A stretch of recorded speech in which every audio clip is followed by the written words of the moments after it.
Hi, Assalamualaikum warahmatullahi wabarakatuh. Do you know the issues about futsal players early in March this year? If you don't, so today we would like to share one issue that have been chosen, which is under PFAM organization. So this issue is about KL-based women's futsal players lodged report of a club mistreatment. So recently, there has been a controversy involving players boycotting teams matches due to the issue of unpaid salary. So PFAM Malaysia would like to respond to the issue that befell the women's futsal players of Kuala Lumpur team, which led by the Chief Executive Officer Encik Izam Ismail together with the PFAM Women's Exco have already had a meeting with some players to hear further explanation from them. So based on the explanation given, the players claim that the management has already agreed to offer a salary or allowance of 1,400 to all players for the purpose of participating in this futsal league. I will talk about the issue. On 17th of March 2022, Nur Farah Shakina Muhammad Khalil, who is one of the players of the Kuala Lumpur-based women's futsal team, lodged a police report against the club manager Mazwan Abdul Malik and coach Muhammad Haris Fadilah Supian for breach of contract. 15 others were also named as complainant in the report, claiming mistreatment as they have not been receiving their RM 1,400 allowance. On top of that, they were evicted out of their accommodation while participating in the Malaysia Premier Futsal League MPFL 2022 in Shah Alam on 8 until 23 of March because the management failed to foot the bill. The players also has to fork out their own money to pay for transportation costs, insurance and players registration fees, although the club has promised to bear all expenses as stipulated in their contract. According to them, the management has promised to make the payment before the first match, which started on March 8, 2022. However, the players did not receive the payment as promised. Similarly, the players were promised once again that the payment would be made on March 15, 2022. Even so, the same result has occurred because the players did not receive any payment as promised.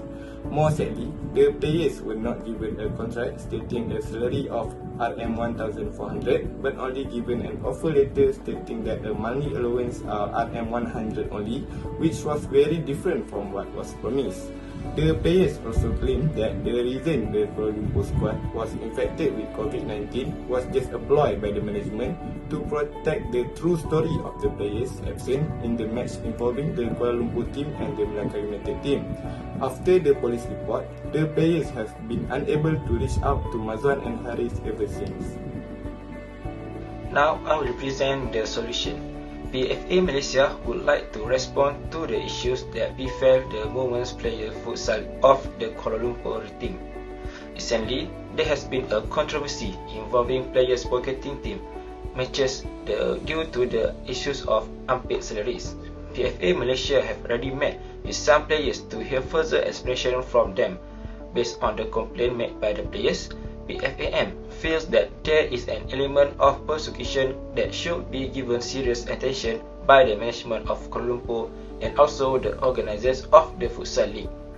In addition, PFAM would like to seek clarification if during the match day the Kuala Lumpur team management gave COVID-19 reason regarding the absence of players, whether the SOP for organising the league is still continued as it has potential to pose security risk to players, officials and the secretaries.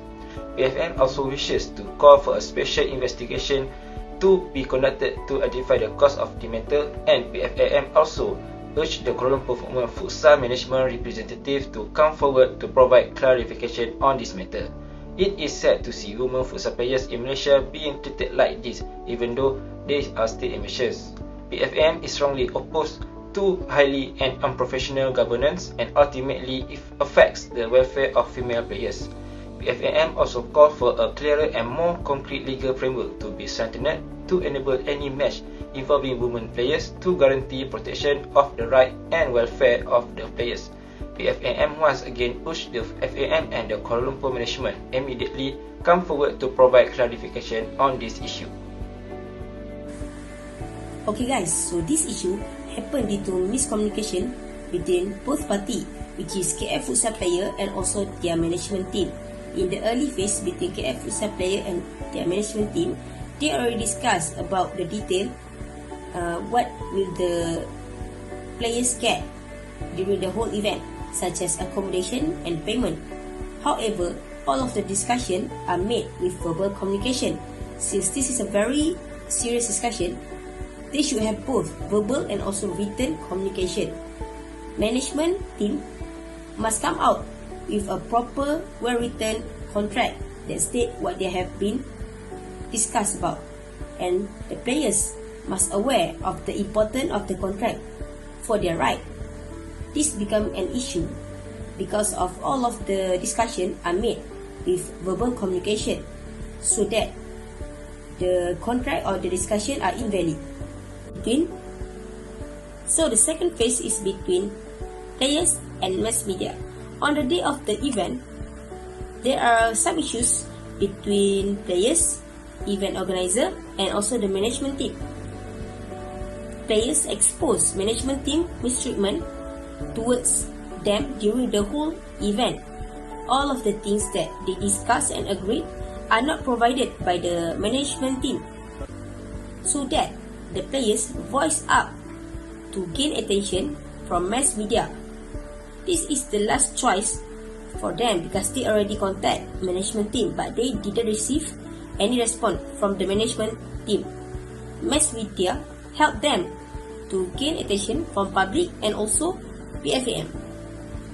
The final phase is between the players and PFAM. PFAM invite the players to discuss about the issues that they are facing. During the discussion, PFAM found out that the management team does mistreat the players, so that PFAM agreed to settle up the issue and take action towards the management team.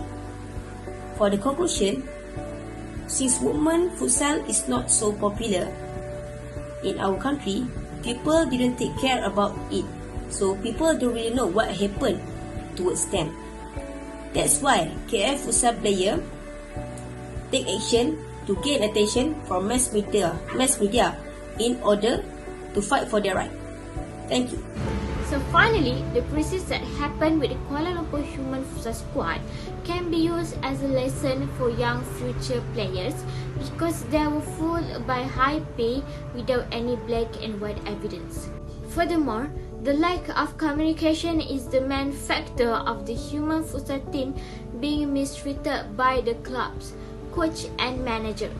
A different perspective reveals that they are brave enough to act in this way since they are human, and the management team in Kuala Lumpur is quite disappointed. They don't care about their player, but they want to have outstanding players.